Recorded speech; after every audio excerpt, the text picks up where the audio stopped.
Hello guys, welcome back to the learning lounge. આજે આપણે પોલિટીનું session start કરવા જઈ રહ્યા છીએ. પોલિટીનો ફર્સ્ટ ટોપિક છે, એઝ પર સિલેબસ બધા જ ટોપિક આવશે ને ફર્સ્ટ ટોપિક છે ભારતીય બંધારણ ઉદ્ભવ અને વિકાસ. સો વિથઆઉટ વેસ્ટિંગ ટાઈમ આપણે જેમ કીધું એમ શોર્ટમાં રિવિઝન ટાઈપ વિડીયો કરવાનો છે. So let's move to topic. So first છે કે બંધારણનું પરિચય અને મહત્ત્વ, કે એનું ઇન્ટ્રોડક્શન આપીએ અને એનું ઇમ્પોર્ટન્સ શું છે એ જોઈએ. તો બંધારણ એટલે શું? તો મૂળભૂત કાયદાઓ અને સિદ્ધાંતોનો સમૂહ જેના દ્વારા રાજ્યનું શાસન ચાલે છે. રાઈટ. બંધારણ એક સિદ્ધાંત અને કાયદાનો સમૂહ છે જેનો યુઝ આપણે આપણું સ્ટેટ કે જે રાજ્ય છે યા કન્ટ્રી છે એને શાસન કરવા માટે કરીએ છીએ. સરકારના અંગો લાઈક ધારાસભા, કારોબારી, ન્યાયપાલિકાની સત્તાઓ અને જવાબદારીઓ નક્કી કરે છે. નાગરિકોના અધિકાર અને ફરજોનું રક્ષણ કરે છે. અને બંધારણ એટલે શું? તો કાયદાનું શાસન સ્થાપિત કરે છે. તે લોકશાહીનું રક્ષણ પૂરું પાડે છે. સામાજિક, આર્થિક અને રાજકીય ન્યાય સુનિશ્ચિત કરે છે અને સ્થિરતા અને સુશાસન માટે પાયો પૂરો પાડે છે. આ તમારે આપણે જેમ જોઈએ કે હવે મેઇન્સ આવી ગઈ છે, લાઈક સીસી ગ્રુપ એમાં હતી, તલાટીમાં પણ છે. તો એમાં જે નાના નાના ક્વેશ્ચન મૂકતા હોય 3 માર્ક્સના, 2 માર્ક્સના, તો એમાં તમે આટલું લખી શકો એના માટે આવી રીતે પોઈન્ટ વાઇઝ સ્લાઇડ બનાવેલી છે. હવે નેક્સ્ટ છે કે બંધારણીય વિકાસનું ઐતિહાસિક પૃષ્ઠભૂમિ, એટલે કે એનો ઇતિહાસ, કે કઈ રીતે બંધારણ ઇવોલ્વ થયું છે, કઈ રીતે બન્યું છે. તો આ ટોપિક તમારે મોડર્ન હિસ્ટ્રીમાં પણ આવશે ને પોલિટીમાં પણ આવશે. તો આપણે પોલિટીમાં કવર કરીએ છીએ એટલે મોડર્ન હિસ્ટ્રીમાં નહીં કરીએ. સો ફર્સ્ટ છે રેગ્યુલેટિંગ એક્ટ 1773. તો ત્યાં રેગ્યુલેટિંગ એક્ટ 1773માં શું હતું? તો બ્રિટિશ સરકારે ભારતમાં કંપનીના કાર્યોને નિયંત્રિત કરવા માટેનો એમનો પ્રથમ પ્રયાસ હતો. ત્યારબાદ છે બંગાળના જે ગવર્નરને આપણે ગવર્નર જનરલ બનાવવામાં આવ્યા હતા અને ફર્સ્ટ ગવર્નર જનરલ હતા વોરેન હેસ્ટિંગ. કોર્ટ ઓફ ડિરેક્ટર્સની સ્થાપના થઈ હતી. હવે તમને 3 માર્કમાં યા 2 માર્કમાં પૂછી લે કે રેગ્યુલેટિંગ એક્ટ 1773 વિશે લખો. ડાયરેક્ટ એમસીક્યુ પૂછે કે કયા એક્ટ અંતર્ગત કોર્ટ ઓફ ડિરેક્ટરની સ્થાપના થઈ હતી. વોરેન હેસ્ટિંગે પ્રથમ યા તો ફર્સ્ટ ગવર્નર જનરલ કોણ હતા. નેક્સ્ટ છે પિટ્સ ઇન્ડિયા એક્ટ 1784. તો આ પિટ્સ ઇન્ડિયા એક્ટ દરમિયાન કંપનીના જે રાજકીય અને વાણિજ્ય કાર્યોને અલગ પાડ્યા હતા, કે રાજકીય કાર્ય અલગ અને વાણિજ્ય કાર્ય અલગ. અને બોર્ડ ઓફ કંટ્રોલની સ્થાપના થઈ હતી જે રાજકીય કાર્યોનું હેન્ડલિંગ કરતું હતું. કોર્ટ ઓફ ડિરેક્ટરની સ્થાપના 1773માં થઈ હતી. અહીંયા બોર્ડ ઓફ કંટ્રોલની સ્થાપના થઈ. હવે ચાર્ટર એક્ટ 1813ની અંદર શું થયું હતું? તો કંપનીનો જે ભારતમાં વેપારનો એકાધિકાર હતો એ બંધ કર્યો હતો. ચા અને ચીન આ બંને એક્સેપ્શન છે અહીંયા. એના સિવાયનો બધો વેપાર બંધ કરી દીધો હતો કંપનીનો બ્રિટિશ ગવર્મેન્ટે. ત્યારબાદ એમણે શિક્ષણ માટે 1 લાખની જોગવાઈ કરી હતી. ત્યારબાદ છે ચાર્ટર એક્ટ 1833. 20 વર્ષનો ગેપ આવશે ચાર્ટર એક્ટ બધામાં. પછી છે બંગાળના ગવર્નર જનરલને ભારતના ગવર્નર જનરલ બનાવવામાં આવ્યા. પહેલાં ગવર્નર હતા અને ગવર્નર જનરલ કર્યા અને હવે ગવર્નર જનરલને ભારતના ગવર્નર જનરલ બનાવવામાં આવ્યા. અને ફર્સ્ટ ઇન્ડિયન ગવર્નર જનરલ છે લોર્ડ વિલિયમ બેન્ટિક. એટલે કે આખા ઇન્ડિયાના, નોટ ઓન્લી બંગાળના ગવર્નર જનરલ બટ ઇન્ડિયાના ગવર્નર જનરલ છે લોર્ડ વિલિયમ બેન્ટિક. અને કાયદા બનાવવા માટે ગવર્નર જનરલને અમર્યાદિત સત્તાઓ, કોઈ લિમિટેશન નહોતું.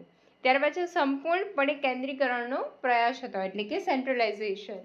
હવે ચાર્ટર એક્ટ 1853ની અંદર શું થયું હતું? તો ગવર્નર જનરલની જે કાઉન્સિલ હોય એની અંદર કાયદાકીય અને કારોબારી કાર્યનું ડિવિઝન થયું હતું.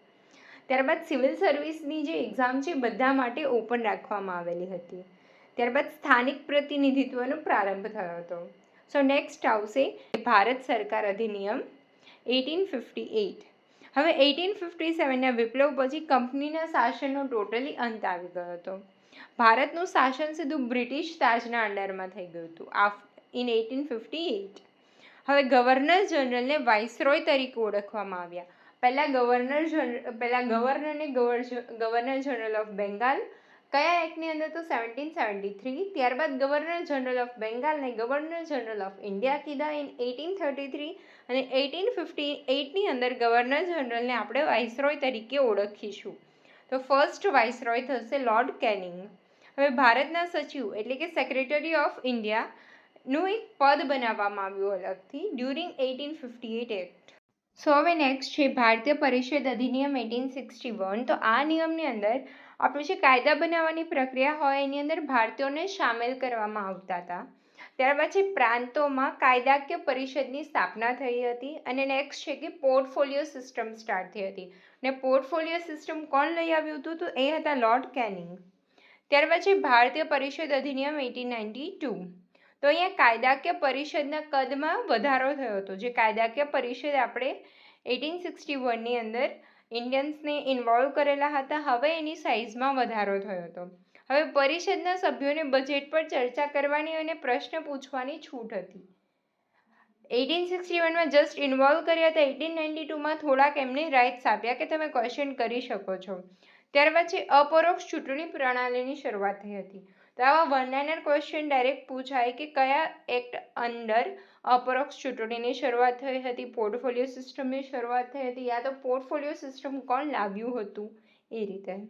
હવે નેક્સ્ટ છે ભારતીય પરિષદ અધિનિયમ 1909, જેને આપણે મોર્લે મિન્ટો રિફોર્મ્સ તરીકે પણ ઓળખીએ છીએ. તો આની અંદર શું થયું હતું કે સાંપ્રદાયિક એટલે કે રિલિજિયસ પ્રતિનિધિત્વની રજૂઆત થઈ હતી. એવું કીધું હતું કે મુસ્લિમ માટે એક અલગ મતદાર મંડળ બનાવો. ત્યારબાદ જે આપણી કારોબારી પરિષદ હતી, તો વાઇસરોયની કારોબારી પરિષદમાં સામેલ થનાર પ્રથમ ભારતીય સત્યેન્દ્ર પ્રસાદ સિન્હા હતા. ત્યારબાદ છે કેન્દ્રીય અને પ્રાંતીય પરિષદમાં જે સભ્યોની સંખ્યામાં વધારો થયો હતો ડ્યુરિંગ 1909 મોર્લે મિન્ટો રિફોર્મ્સમાં. ત્યારબાદ છે ભારત સરકાર અધિનિયમ 1919. 1909ને આપણે મોર્લે મિન્ટો કહીશું અને 1919 આપણે મોન્ટેગ્યુ ચેમ્સફોર્ડ રિફોર્મ્સ કહીશું. આ દરમિયાન પ્રાંત્યોમાં દ્વિમુખી શાસન એટલે કે ડાયર્કીની રજૂઆત થઈ હતી. તો એવી રીતે યાદ રાખી શકીએ કે 1919 બે વાર 19 છે તો દ્વિમુખી શાસન. ત્યારબાદ છે ટ્રાન્સફર્ડ અને રિઝર્વડ વિષયો આવેલા હતા. જ્યારે અત્યારે કેટલા વિષય છે કમેન્ટ કરજો, રાઈટ? તો હસ્તાંતરિત અને અનામત એટલે કે ટ્રાન્સફર્ડ અને રિઝર્વડ આ બે વિષયો આવ્યા હતા. પછી કેન્દ્રમાં દ્વિગૃહી ધારાસભા એટલે કે દ્વિસદનીય પ્રણાલીની બે સદન હોય એવી પ્રણાલી આની શરૂઆત થઈ હતી. પ્રથમ વખત મહિલાઓને મત અધિકાર આપવામાં આવ્યો હતો કે ફિમેલ કેન ઓલ્સો વોટ. અને લાસ્ટમાં જાહેર સેવા આયોગની સ્થાપના થઈ હતી. હવે આમાં એવું યાદ રાખી શકાય 1919 એટલે બે વાર 19 છે. સો ડાયર્કી સ્ટાર્ટ થઈ હતી, ટ્રાન્સફર્ડ અને રિઝર્વડ બે સબ્જેક્ટ સ્ટાર્ટ થયા હતા. પછી બે સદનવાળી પ્રણાલીની સ્થાપના થઈ હતી. એટલે એ બધે ડબલ વાળું સ્ટાર્ટ થયું હતું. હવે નેક્સ્ટ છે સાયમન કમિશન 1927. તો આપણે જે 1919 મોન્ટેગ્યુ ચેમ્સફોર્ડ રિફોર્મ હતું એની સમીક્ષા માટે સાયમન કમિશન બેસાડવામાં આવેલું હતું. બટ સાયમન કમિશનની અંદર કોઈ પણ ઇન્ડિયન્સ નહોતા એટલે કે ભારતીય નહોતા, તો એનો બહિષ્કાર કરવામાં આવ્યો હતો. સો નેક્સ્ટ છે ભારત સરકાર અધિનિયમ 1935. આ એક મોસ્ટ આઈએમપી એક્ટ છે. આપણે જે આપણું બંધારણ બનાવેલું છે એમાં 70% ભાગ આપણે આમાંથી લીધેલો છે. હવે અખિલ ભારતીય સંઘની સ્થાપનાની જોગવાઈ છે. ત્યાર પછી પ્રાંતોમાં દ્વિમુખી શાસનનો અંત અને પ્રાંતીય સ્વાયત્તાની રજૂઆત. જે અખિલ ભારતીય સંઘ સ્થાપનાની જોગવાઈ કરવામાં આવેલી હતી, બટ એટ ધ એન્ડ એની રચના થઈ નથી, એ સંઘની રચના નથી થઈ. ત્યારબાદ છે કેન્દ્રમાં દ્વિમુખી શાસનનો પ્રારંભ થયો હતો. કેન્દ્ર અને રાજ્ય વચ્ચે સત્તાનું વિભાજન થયું હતું કે આટલું કામ કેન્દ્ર કરશે, આટલું કામ રાજ્ય કરશે. ત્યાર પછી સર્વોચ્ચ અદાલતની સ્થાપના થઈ હતી, ફેડરલ કોર્ટ કહેવાતું. તો તમને પૂછે કે સર્વોચ્ચ અદાલતની સ્થાપના કયા અધિનિયમ અંડર થઈ હતી? તો ભારત સરકાર અધિનિયમ 1935. રિઝર્વ બેંક ઓફ ઇન્ડિયાની સ્થાપના થઈ હતી 1935. હવે નેક્સ્ટ છે ક્રિપ્સ મિશન 1942. તો 1942માં જ્યારે બીજું વિશ્વયુદ્ધ ચાલતું હતું ત્યારે ભારતનો સહકાર મેળવવા માટે બ્રિટિશરોએ ક્રિપ્સ મિશન બેસાડ્યું હતું અને એને એવો પ્રસ્તાવ રજૂ કર્યો હતો કે વિશ્વયુદ્ધ પછી અમે લોકો ભારતના બંધારણ માટેનો રચના કરીશું એક બંધારણ સભાની. ત્યારબાદ 1946માં આવશે કેબિનેટ મિશન યોજના. તો કેબિનેટ મિશનની અંદર શું થયું હતું કે બંધારણ સભાનો આ એક અંતિમ અને સર્વમાન્ય આધાર હતો. ભારત માટે એક સંઘની ભલામણ કરવામાં આવેલી હતી ડ્યુરિંગ કેબિનેટ મિશન. આમાં જસ્ટ યાદ રાખી લેવાના ઈયર કે ક્યારેક ક્રિપ્સ મિશન હતું, ક્યારેક કેબિનેટ મિશન હતું, ક્યારેક સાયમન કમિશન આવેલું હતું. આ બધું કે ઈયર વાઇઝ તમને એમસીક્યુમાં પૂછી લે કે લાઇનમાં ગોઠવો એવી રીતે ઇન્ક્રીઝિંગ યા ડિક્રીઝિંગ ઓર્ડરમાં.